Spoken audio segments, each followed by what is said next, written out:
And we're back. This time I'm going to show you how to create cinematic widescreen bars in Premiere Pro.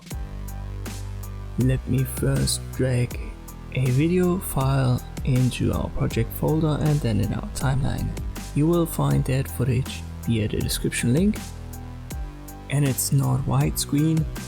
We can add a widescreen style by adding a new adjustment layer. You can do so with the right click and a new item adjustment layer, or file, new item adjustment layer. Drag the adjustment layer in your timeline on top of your video footage.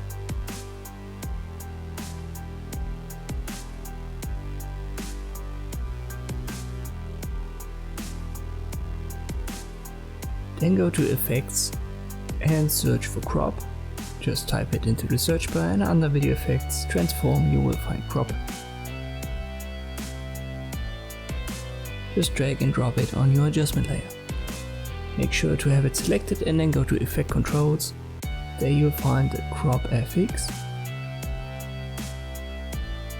You can even add left and right bars, but for the typical widescreen style, you only need top and bottom.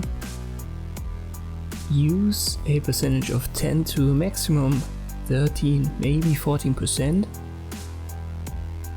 The typical value for the aspect ratio on YouTube videos is 12.2%.